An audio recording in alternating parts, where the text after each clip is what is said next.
In 2013, Mr. Orr was appointed as a senior fellow at the Harris School of Public Policy Studies at the University of Chicago. And in June 2018, he founded a political action committee called Good Government Illinois, with the goal of supporting election reform, campaign finance reform, and candidates with shared goals. Today, we are nearing a primary election in which some offices on the ballot are uncontested and some are contested. Mr. Orr will help us understand those contested elections and what we should be considering when choosing a candidate. Let us welcome Mr. David Orr. Thank you. Can you hear me? Okay, yeah, it's interesting. For one, for me being out, not that much. It's the first tie I put on in many months. You don't have to do that. But thanks for inviting me. I appreciate the good work that you've done over the years.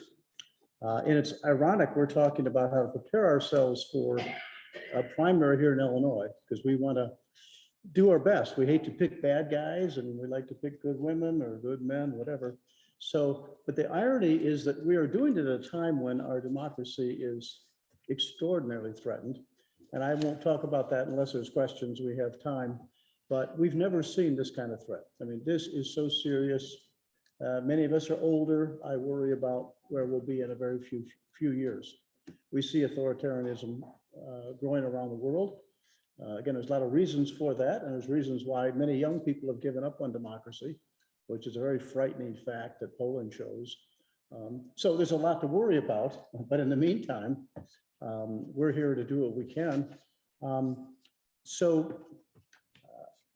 I'll do, and we don't have a lot of time because there's lots of candidates, and it's really hard because I know you're serious people who want to know about issues, and frankly, there's a lot of these campaigns that aren't really a lot of issues. I guess we could start. Let's start off with just some specifics that you probably already know about, but just in case you don't, that mail ballots, okay, which is increasingly popular, they will be sent out most likely by the city's board of elections and the county clerk around May 19th. They're still finishing touches to it. So don't bother them yet. But soon after May 19th, if you've requested a mail ballot, that's when you start making some noise. Also, as you may know, that you can now request to be a permanent mail voter, okay? And if you haven't, you can sign up for that. Something we've always wanted. Other states do it. It's generally a good idea. If you want to just get that, then you get a ballot every time. And then sample ballots are not yet ready. I was hoping to have some to bring. So whether you're in the city, the county, or a different county, everybody provides sample ballots. So you can get that later. I assume you know how to connect with those groups. ChicagoElections.com for the city, CookCountyClerk.com for the suburbs. And finally, early voting, real early voting, it gets confusing, starts on June 13th. That's where you can go to all these different places to vote early. So that's just some of the goodies on that. It's a very long ballot, always is. And in this particular race, so one of the reasons it's so long is because of the judges. Often we have somewhere between 90 to over 100 different races going on, but often 75 or 80 of those are judges. And frankly, there's not a lot to say about the judges. Makes it more difficult. Okay, let's start with federal. Just throw out some stuff and we'll see how much time we have and where it takes us. Anyway, so let's start with federal. Okay, with US Senate, you know, there's one race. Tammy Duckworth, the incumbent, she'll have no real opponent. And there is a interesting battle in the Republican primary, and you'll see a lot of these. You've got what you might call, thank you, a conservative Republican in a more traditional way of what that means, versus a right-wing, whatever you want to call them, Trumpite or crazy, pardon me for the language, but people who sometimes follow the ANON or whatever conspiracies.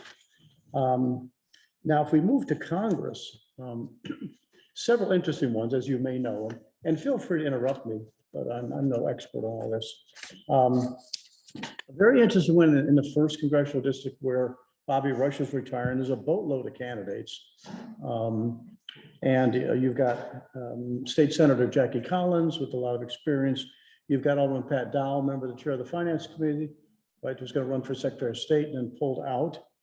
And then Jonathan Jackson, son of the famous Reverend Jesse Jackson. Those are just the ones that are better known. There are several other candidates. How do you say this politely? Most Democrats are going to vote the same. Okay, so really, a lot of this stuff has to be what kind of congressperson they would be. Now, I'm biased. My congressperson is Jan Schakowsky. And what I like about that kind of congressperson, when I like that they're progressive, I have certain values that I associate with that. It's a word that's used so wisely, it's almost meaningless nowadays, but it's still important. But she's also an activist. She really does listen to people. She gets out. She's in town every time she can. So a lot of those does not necessarily do with the voting, because they often vote very similar. But so that's in the first.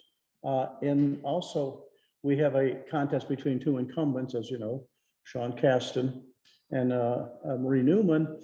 There's not a lot notable about that race at this point, except Maria Newman, who was certainly in many people's minds a good congressperson. You know, she's had some problems.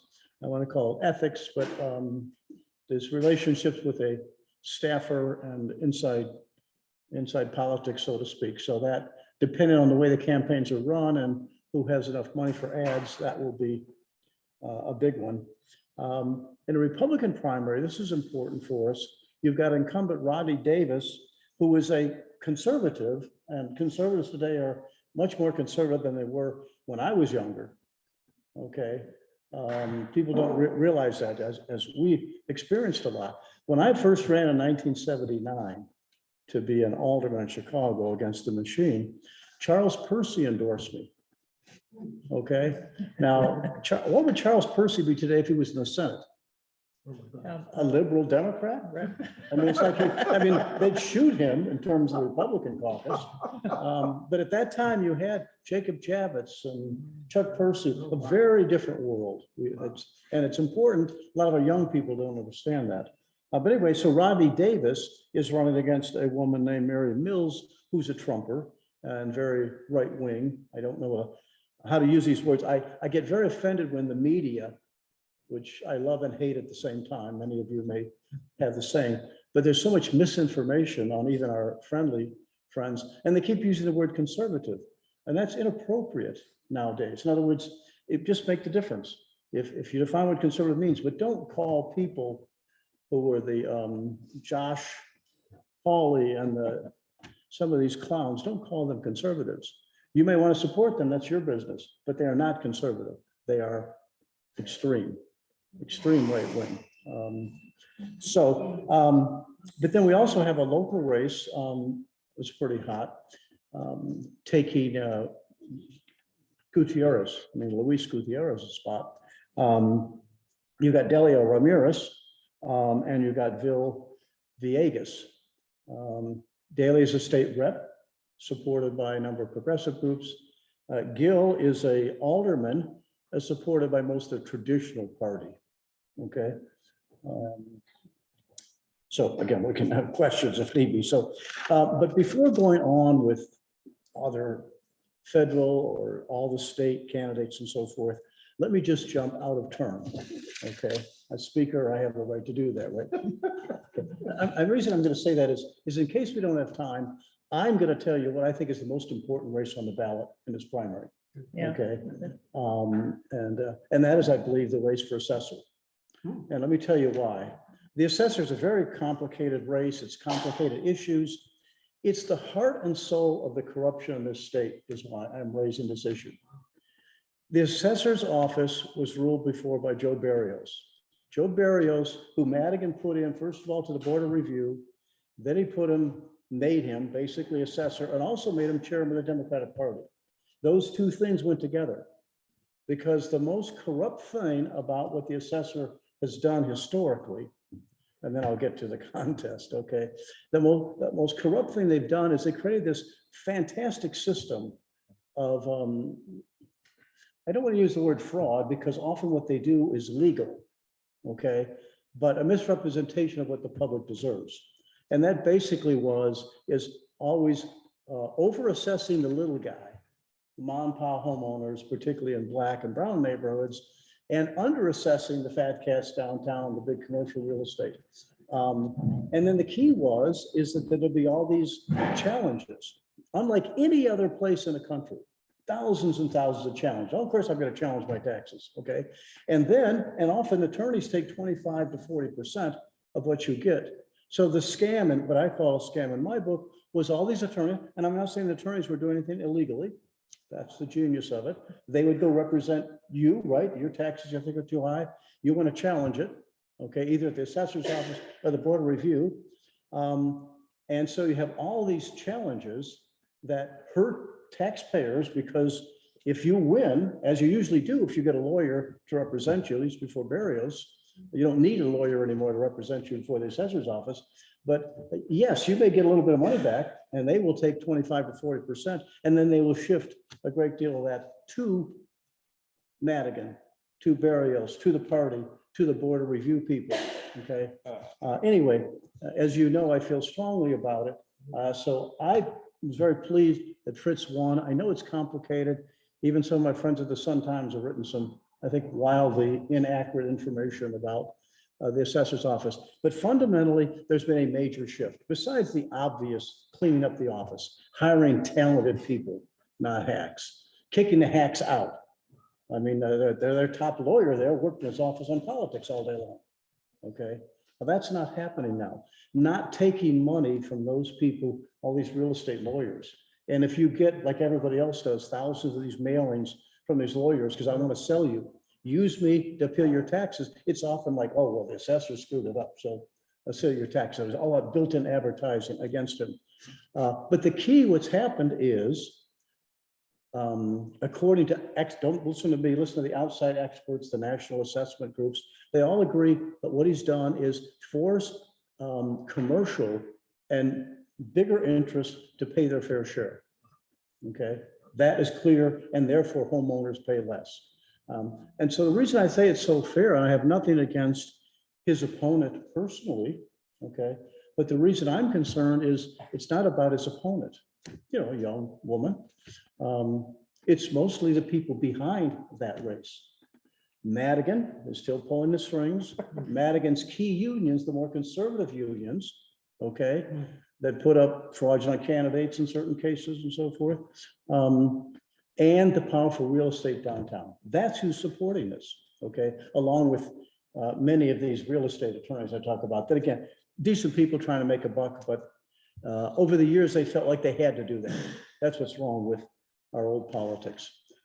So anyway, that's in my view why it is, because a lot of these things, it's important you have a good congressman, but most of the Democrats will vote the same, most Republicans vote the same. The key to this is this gets the heart of the corruption. Yes. You've left out some what I consider some important information. I knew Fritz before he ran for election, and what I learned, he ran a number of 90-minute meetings all over the county, and he said the first thing before we even got sworn in, myself and two of my key staff went and got trained and certified as a professional assessor. And then when he took over and took the office, he called in the Professional Assessors Association and said, please audit this agency and tell us what we need to fix. Wow. Exactly. Right. So again, we don't have a lot of time. Thank you for that. But that's just so my take of why it's so important. Okay, so let's continue. All right, with our giant list here. So back to the state. Okay, the governor, but of course the Democrat doesn't really have a challenge. The GOP is interesting because of all the challenges that will depict the person to run against Pritzker. It's also interesting because of Ken Griffin. Yeah, Ken Griffin, as you know, is our Illinois' most wealthy person, and he's putting a boatload of money in supporting a gentleman by the name of Irwin, as you've seen from Aurora. Commercials are already out on both sides there because of him. By the way, if you want to sign up for good government, you know, just all changes, you get our occasional emails. Keep in mind, one of the people that works with me is a guy named Curtis Black. who was a reporter for the Chicago Reporter before they kind of reorganized. But anyway, so Curtis has written a very lengthy article, which will be coming out this week, about Ken Griffin and the billionaires and the influence of politics. You might be interested in that. He's also got one out about these assessments. And it basically, it takes the Sun-Times to task. It takes my friends at the Sun-Times to task about some of the headlines, some of the misinformation, putting a mobster on the front page of the Sun-Times when actually that deal was made under Barrios, but they forgot to mention that, stuff like that. Anyways, if you want to do that, I should have had something more convenient for you. But you just sign up for. Do you have any sense of what Ken Griffin is after? What about Ken Griffin? What he's after with this nomination? What he's after, he's a pretty conservative guy. He hates Pritzker, okay? He is trying to help build a different Republican Party. But I just know he's kind of very wealthy. And he has a lot to play. He does not like Pritzker. Remember, he was very opposed to what some of us would call the fair tax, and that is, I remember we all pay an income tax, but there's a progressive income tax and there's a non-progressive income tax. He was a key person in defeating that progressive income tax. And he has reasons for it, okay? So he's out to get Pritzker. He also believes, I'm guessing, my interpretation is that by supporting an African-American mayor, that could maybe build the Republican Party by trying to be a little more inclusive than they are now. But when you've got billions, you can, do whatever you want. And that, as we all know, that's what's so wrong with our system, because, we all have a megaphone in theory in a democracy. But our megaphone is like this compared to those. Anyway, so it's interesting that there's candidates vying to be the Republican nominee. Also, it could be the national Republicans too. The governor, but of course, the Democrat doesn't really have a challenge. The GOP is interesting because of all the challenges that will pick the person to run against Pritzker. It's also interesting because of Ken Griffin. Yeah. Ken Griffin, as you know, is Illinois' most wealthy person, and he's putting a boatload of money in supporting a gentleman by the name of Irwin, as you've seen from Aurora. Commercials are already out on both sides there because of him. By the way, if you want to sign up for good government, just all it means is you get our occasional emails. Keep in mind, one of the people that works with me is a guy named Curtis Black, who was a reporter for the Chicago Reporter before they kind of reorganized. But anyway, so Curtis has written a very lengthy article, which will be coming out this week, about Ken Griffin and the billionaires and the influence of politics. You might be interested in that. He's also got one out about these assessments. And it takes the Sun-Times to task. It takes my friends at the Sun-Times to task about some of the headlines, some of the misinformation, putting a mobster on the front page of the Sun-Times when actually that deal was made under Barrios, but they forgot to mention that, stuff like that. Anyways, if you want to do that, I should have had something more convenient for you. But you just sign up for. Do you have any sense of what Ken Griffin is after? What about Ken Griffin? What he's after with this nomination? What he's after, he's a pretty conservative guy. He hates Pritzker, okay? He is trying to help build a different Republican Party. But I just know he's kind of very wealthy. And he has a lot to play. He does not like Pritzker. Remember, he was very opposed to what some of us would call the fair tax, and that is, I remember we all pay an income tax, but there's a progressive income tax and there's a non-progressive income tax. He was a key person in defeating that progressive income tax. And he has reasons for it, okay? So he's out to get Pritzker. He also believes, I'm guessing, my interpretation is that by supporting an African-American mayor, that could maybe build the Republican Party by trying to be a little more inclusive than they are now. But when you've got billions, you can, do whatever you want. And that, as we all know, that's what's so wrong with our system, because, we all have a megaphone in theory in a democracy. But our megaphone is like this compared to those. Anyway, so it's interesting that there's candidates vying to be the Republican nominee. Also, it could be the national Republicans too, that Ken Griffin is respected by in many ways. That, Pritzker, almost any governor can be considered a presidential candidate. Nowadays, unfortunately, our politics are always looking for, used to be millionaires, now it's billionaires to run for office. So a successful Pritzker reelected becomes an immediate possibility for president of the United States, which is something I'm sure Ken Griffin would not like. So let's say that was state stuff. I mentioned most of these, remember, are your battles often in your party primaries.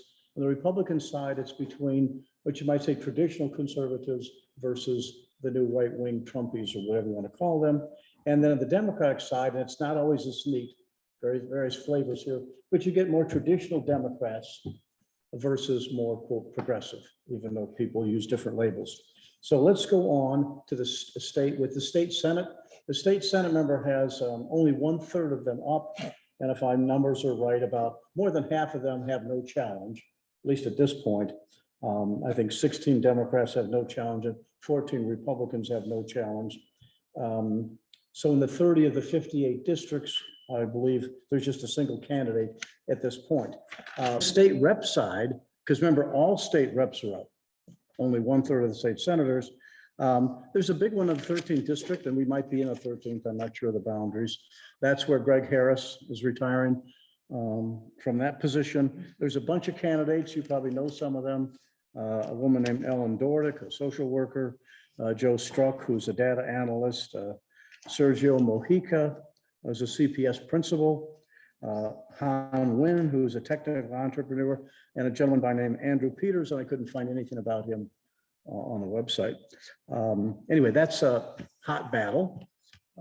Again, most of these state reps will generally vote the same, but they may govern differently, and they may support some different issues. Okay, then we're saying the 15th state rep district. It's interesting, it's a little further to the northwest out here. There was John D'Amico had to leave that office, and a powerful committeeman put a guy by the name of Mike Kelly in the office. So he's there now. Mike Kelly was active with the Tony Lorino organization for a long time. And that's going to be an interesting race, because Mike Kelly versus Michael Rabbitt. Michael Rabbitt is a guy who's has a lot of support and respect because of his work on diversity in hiring and politics, et cetera. He's supported by a number of progressive groups. And the one thing I know about that race that is important, at least to me, is that, remember, the Northwest side, a lot of the battles have been around affordable housing.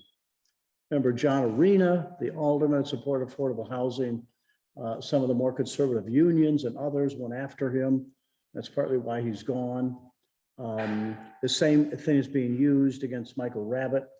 And something that normally doesn't happen in Chicago, at just the last city council meeting, the city council supported an affordable housing issue in that area, even though the local alderman opposed it. Okay. What district is that again, please? Yeah, so an example of that battle, particularly on the Northwest side, over affordable housing, where individual aldermen for years, with Old Man Daley's support, and were able to block any affordable housing in some of those neighborhoods. Okay, and because of that, it's a big issue in several of the races. Some of that's being used against a woman named Lindsay LaPointe, and in this case, some of our friends in the union movement were angry at Michael Rabbitt for saying he supports affordable housing in that area. So, okay, so that's some of the state stuff. Back to the county, because we already dealt with assessor. Just briefly, President Preckwinkle has 2 challengers. By having 2, it probably increases her chances. One of those, of course, is former Commissioner Boykin. who's running against her. And then there's a woman named Zelenda Smith, who's an activist with one of the key unions. And I believe at this moment that all those three are on the ballot. There's still some challenges going on. Sheriff Dart has a boatload of challengers. Some of them have been knocked off. But again, I'm not sure what to say, but there's a number of challenges to Dart. Actually, being sheriff is a really difficult job, particularly for somebody that cares about people. You know what I mean? We've had lots of sheriffs here and around the country that want to be the tough guy, okay? But a lot of the stuff that Dart did, blowing the whistle on the lack of mental care for prisoners and stuff, that made him a lot of enemies in traditional areas. Ironic, and again, I'm free to say anything I want, right? Yes, Right? you Okay. are. The probably worst run office now in county government, the one that I used to run, county clerk's office, that's now about the worst run office, and that lucky individual has no opponent. So life is funny. If you want to ask about that, we have time for questions. Oh, jumping ahead, the commissioners, there's 17 county commissioners are on individual districts. I think 9 of them have no opponent. One interesting one is this, goes back to kind of some of the sleaziness. Louis Arroyo Jr. Beat Eddie Reyes. Eddie Reyes was a commissioner, kind of a reform commissioner up to a few years ago. He lost 4 years ago. Louis Arroyo Jr. won. Remember, a lot of these things are powerful groups like Arroyo, old man Arroyo wanted to take over the Northwest side. Okay, and then he got himself in legal trouble. And so, but the son is there. The father's already pleaded guilty, and the FBI has been looking at Louis Arroyo Jr. I'm sorry. It's not meant to be a comedy show, folks, but it is Chicago. That's Chicago politics, right? Yes, but Louis Arroyo Jr. and the FBI has subpoenaed his some of his records. Again, I'm not saying Louis Arroyo is dishonest, but it's one of those things. So Eddie Reyes is challenging Louis Arroyo in that district again. There's another gentleman by the name of Anthony Quezada, who is chief of staff for Carlos in the 35th ward, and he's a Democratic socialist. The only thing I'd say about the irony of politics in places like that is often when the candidate is in trouble legally, the traditional Democrats or Republicans in different districts, traditional politicians want that person to win despite a coming indictment. Why? Pretty obviously, because then they get to pick his replacement if he goes to jail, as opposed to the voters. And if you get in there and can serve for a little while, it's often hard to get you out. Okay, it's not democratic, but it's Chicago. And there's a young woman named Samantha Steele, no relation to the Steele that's running against Fritz Kagi, but she has been an assessor in other places, like in Indiana, for example. And she lives, I think, in Evanston, but she is running in that race, and it's going to be a hot, ugly one too. And then the third district, there's a woman named Tammy Went, who surprisingly won after somebody else got in trouble before. So Tammy Went, who's mostly known because she was one of the attorneys for the cop that fired the 16 shots. Okay. So I think she's popular with the police, but it doesn't help her in other areas. But she is the incumbent, and she's been fighting with Rogers and Carbonacci. Interesting. Now, she's not a progressive in the sense, some of the things that I would say, but she's been fighting. She was very angry that when the FBI, there was a break and people realized that the FBI was examining a particular person in the border review office. And apparently that other two, Carbonacci and Rogers, went ahead and took his computer and blah, blah, blah. And she wasn't involved or wasn't allowed to be involved. And she thinks they're breaking all sorts of rules because they don't like her. And she wonders what happened to the computer. So anyway, if you look at some of these meetings, they only have to have 2 or 3 meetings a year. And they really is a lot of fighting going on. But anyway, she is an incumbent running again. The candidate running against her is another alderman named Cardenas, who's pretty powerful and has the support of most of the quote, traditional people. Okay. I don't, should we quit? Or there's a Metropolitan Water District, there's the judges. I don't know what you're to say about any of those things. The main thing about the Metropolitan Water District is that they have 6-year terms. So everyone wants to be in that job. And then a lot of those people are always running for other offices during the 6-year term. So obviously they have time on their hands while they're at the, Yes. But there's there's been some very good people elected over the years. One of those was Deborah Shore, who she was unsuccessful to become president in that traditional, bit of an archaic organization, but she now is, of course, working for the federal government. So when you get on the ballot, there's people running for the 6-year terms. They elect 3 each time. And then there's people running for the 2-year term to replace Deborah Shore. So it may be a little crazy to follow. And judges, I don't know what to tell you on judges, except it's a terrible way, in this case, to elect judges. You can elect them or appoint them. I'm sorry about Nope. but I've been a longtime supporter for what we call merit retention. I've been more questionable about it, 30 years ago, because I wouldn't have trusted the white men to not keep discriminating against blacks and women and others. But it's so diverse now. But the difference would be, instead of having 75 judges on this ballot, none of us know who they are. Okay. And they can't say much in their campaigns. Oh, well, I'll do this or I'll do that. So it's really a question of who the party wants. And sometimes we pick good ones and sometimes we pick terrible ones. Okay. And remember, Ed Burke, until his recent indictment, was in charge for many, many years. He was in charge of selecting judges for the Cook County Democratic Party. It has nothing to do with why his wife was on the Supreme Court, by the way. She's the head of the Supreme Court. Yeah, she's the Chief Justice. Chief Judge, yes. No offense. Nothing to do with it. Yeah, we cannot blame spouses for whatever. But anyway, there are reasonable solutions what we could do. We just, there's a key factor, and one of the reasons why we can't be successful, and that is all these candidates, including these dozens and dozens of judges, and many that want to be that don't get on that list of 75, all have to contribute $40-some thousand to the party to help run the election. So it raises a lot of money for the party, and haven't been real anxious about changing that. Yes. David, can you comment on Jesse White's retirement and how many people are running in that race, and also on the Attorney General race?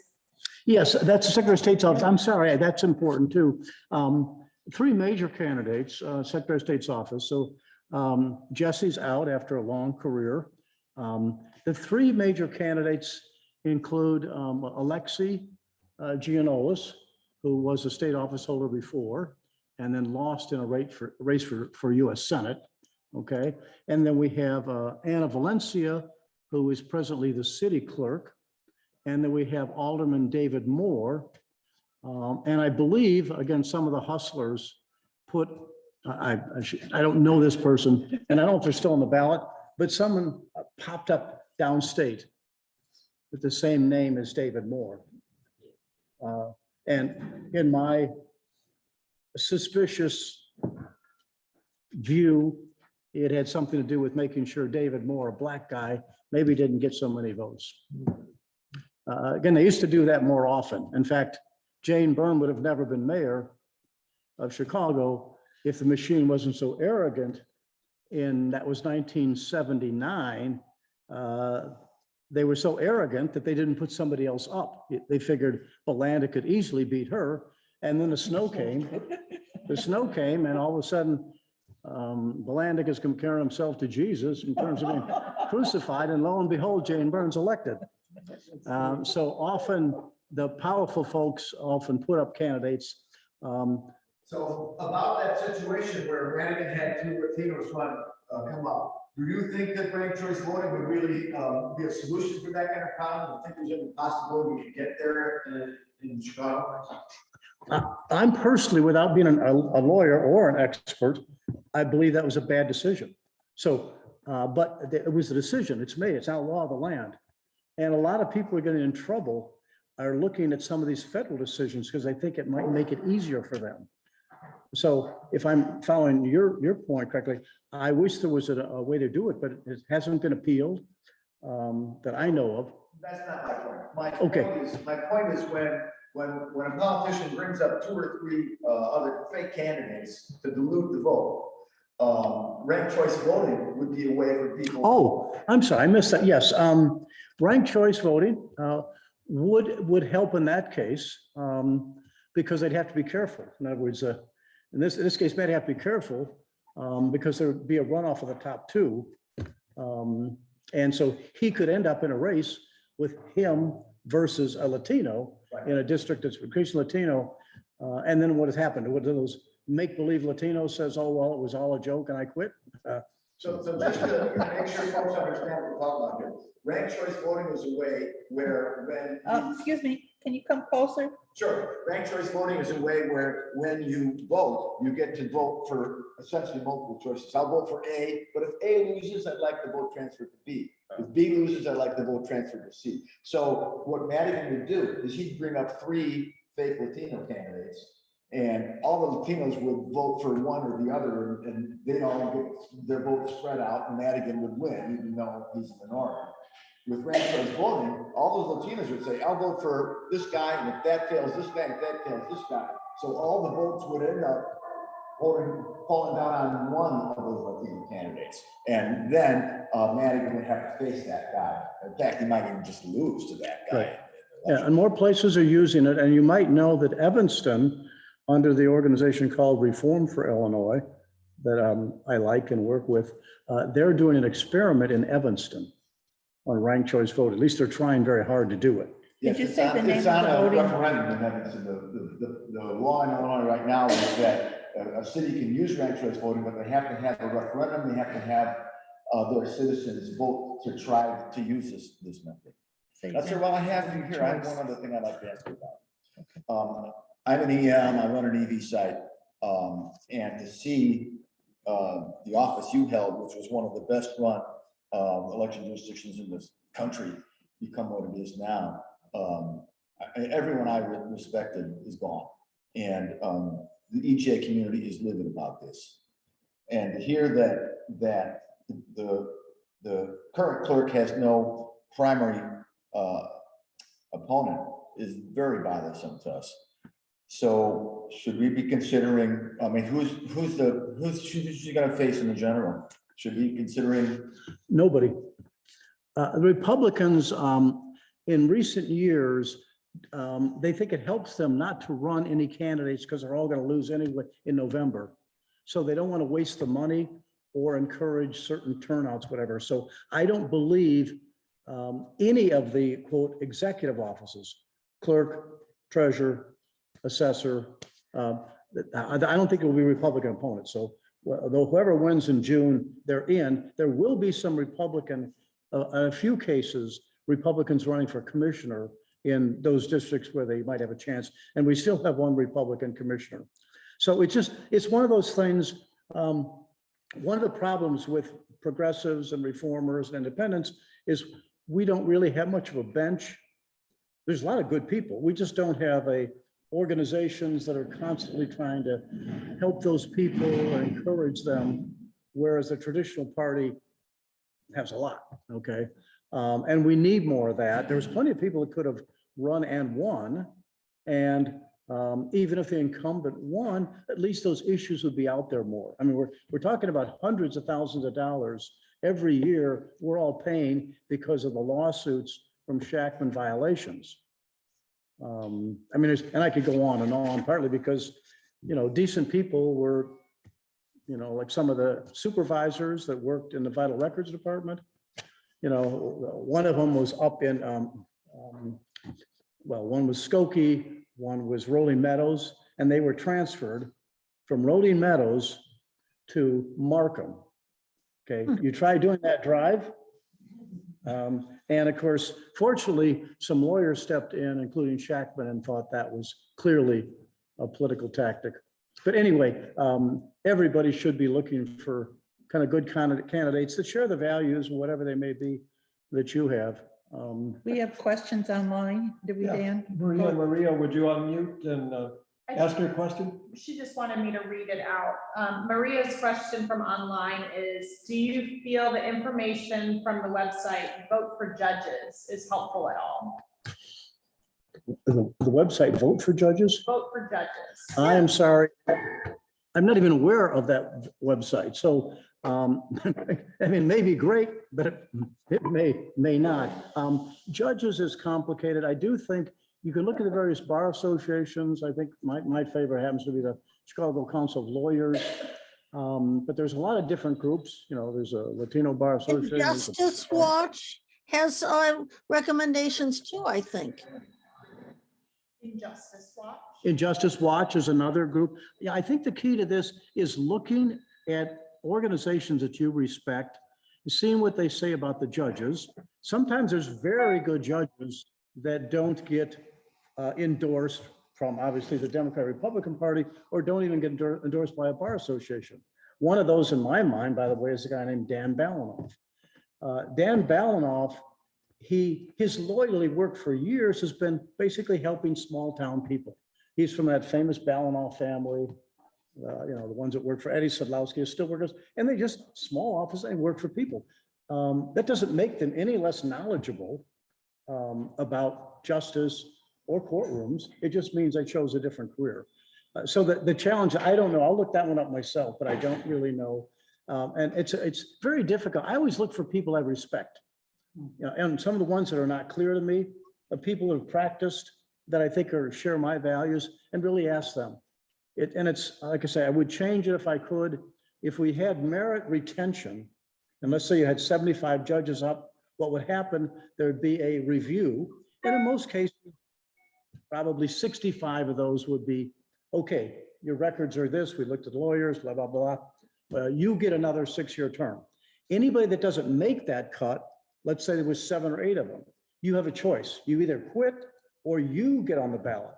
And if right now we had 7 or 8 candidates on the ballot for circuit court judge, a very powerful position, we could maybe make those decisions. But it's very hard to make it with 70 some. And remember, down ballot positions are important. We call this a down ballot position because you get tired after a while, but you get to the judges toward the bottom and committeemen for the bottom. But a lot of times it's maybe 60% of the people that vote for the judges. So that's, I wish there was a better way. I might put something up in my little stuff about individual judges that I think stand out. And there are good ones, but it's one of the toughest things that you can do. And I don't know if you put out anything, but No, be we good. don't. Dan, do you have another online Sue, question? did you have a question? Yeah, it's more of a comment. You talked about progressive groups putting some muscle into elections with either volunteering or contributions or whatever. I'm a member of Northside Democracy for America. And in order to maintain your membership, you have to do some campaign work. You don't just go to meetings. You have to go to work at least 3 times, volunteer. And we also, try and, contribute on our own, separately to candidates. So I hope you guys are just trying to publicize Northside Democracy for America. We meet once a month, the second Wednesday of the month, I think it is. Yeah. So, Yes, and you've had a lot, you've had a lot of good, you have candidates that come in an atmosphere where you can ask the questions and answer them. Right. So right. that's Before a we good. endorse, we helped elect Deborah Shore years ago, for So we're example. going to move ahead. Tony Sue, Preckwinkle. So What? we're going to move ahead. We have a lot of questions. We want to Right, get everybody. Yep. Thank you. Very, Supreme Court judges are important. They should make an effort for those, I think. When a Supreme Court judge is on the ballot. had a question? Barry? When the Supreme Court judge is on the ballot, that is important. He should make the effort. It's extremely important. A lot of progressive groups are working together, particularly, they don't all agree about June, but there's going to be a massive battle in November because the Democrats are kind of reeling after what some Republicans started back before 2010 and kind of surprised everybody with putting enormous amounts of money in and then winning some of these courts, which are making these decisions across the country. that many of us would not like about taking away voters' rights and other things. So yes, the Supreme Court races, there's various districts, and there's one in our district that's very, very important. Fortunately, there's more than one good candidate running. No more questions here. Okay, do we have any more questions in the House? Yeah, Joanne? The state of Illinois has over 500 additional governmental entities in the next state. Do we still need to have townships? No, but most people don't realize most of those districts are downstate. Okay, we have too many up here too. Again, Evanston did the right thing, Oak Park. We don't need, now some of those people are good. There's a township assessor in some cases. They do good things, but there's ways that we could take care of that and save the money. So yes, there's a lot we could do in consolidating. I've been a big proponent of a lot of these things for years, like consolidating the Cook County Clerk's office with the City Board of Elections. Now, I don't want to turn it back to a traditional machine, although we have that now in the clerk's office. But would save a lot of money. When I calculated that before, you could save up to $8 to $10 million a year. And also be helpful because you look election night, you say, oh, my candidate state rep won. Well, you live in Evanston, you're looking at the suburban results. Then you got to combine it with the city. Oh, they lost after all. So I'm saying is that then you'd have, when you see the ballot, you'd have all the votes in that particular race. Whereas now when you have two jurisdictions, and I'm not saying there's not good people in both places, but you could save money. Consolidation is a good thing. The insiders don't want it. The public deserves it. Do we have any other questions in House? Do we have any other questions? Yep, Dr. Bill? You decided you didn't want to hold an office, but it's obvious you spend all your time reading about these people. I'm happily retired, and one of my desires in retiring was to get out of Chicago's winter. So I have to admit, I've been back and forth to Florida. And my wife works in Virginia a lot, so I go between these three places. But yes, I'm, like the rest of you, you're here because you care. It's hard to put it away. So that's why I do a lot of help to candidates, do a lot of media stuff. And our whole purpose behind Good Government Illinois, in case you want to get our stuff, is to, one, highlight best practices, because there are places here and around the country, they're doing good things. What does a good government mean? Okay. And then sometimes we have fun making fun of the bad government. Secondly, to protect the democracy. So important. So that's something we work a lot on. Nothing's more important than that now. And third is to mentor and help encourage good people run for office, or good people stay in office. You can be old in an office and still be a hell of a lot better than other people. Yeah. So I say that with respect for lots of the young people who want to run for office, but I don't like them using age as a reason for that. Because there's a lot of old people that are pretty darn sharp. We have another question from online, just asking if you could speak to how referendums are handled in Illinois.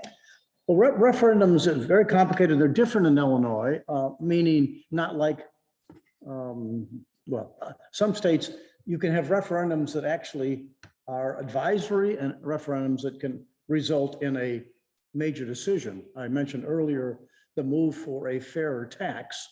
That would have been something that would become law.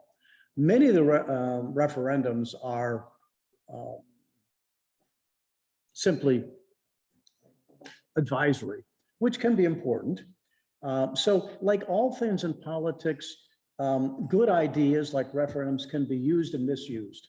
Okay, some of the stuff in California have dramatically misused. And what I mean by that, not that they haven't had some good ideas, is that money takes over them. And all of a sudden, there's these powerful interests. I mean, you could be supporting a referendum, let's clean up the air, okay? But you don't realize that 90% of the money for that is coming from the polluters who really, there's a trick involved there that you don't know. So everything that we do when we talk about whether we should have elections by district or general, all of them have political consequences. And that's why it's important we understand those before we fall for, frankly, simple good government. I don't even like that word sometimes because it's too simplistic. But so it just is so complicated. One of the problems with referendums in Illinois is the insiders figured out a way to stop all that. I don't want the ballot too long, but it allows, for example, the city or the county, this is what Daley used to do. You could only have 3 referendums on the ballot. So the city would come up with 3 obnoxious ones, like, we support apple pie and I'm exaggerating, but the bottom line is that means others couldn't get on. And other jurisdictions have done that, but they can be helpful because when you can do it right and you can get a real feeling for the public. I mean, for example, I'm always amazed at how many businesses in this state and around the country still have no sick time for their workers. Okay, now to me, that's pretty outrageous. Yeah, we want to help small business, but come on, no paid sick time, even minimal. Okay, now I'd love to see that on the ballot because it'd be overwhelming. That doesn't necessarily mean if it was on the ballot, it would be advisory. It wouldn't necessarily have the power we want. Okay, so they're valuable, but like all things related to politics, you got to make sure whether in which particular place you're doing it and whether or not you're getting the bang for the buck. Otherwise, you can waste a lot of energy and time. Well, thank you very much. We appreciate you coming here. That was a lot of and speaking to fun. us.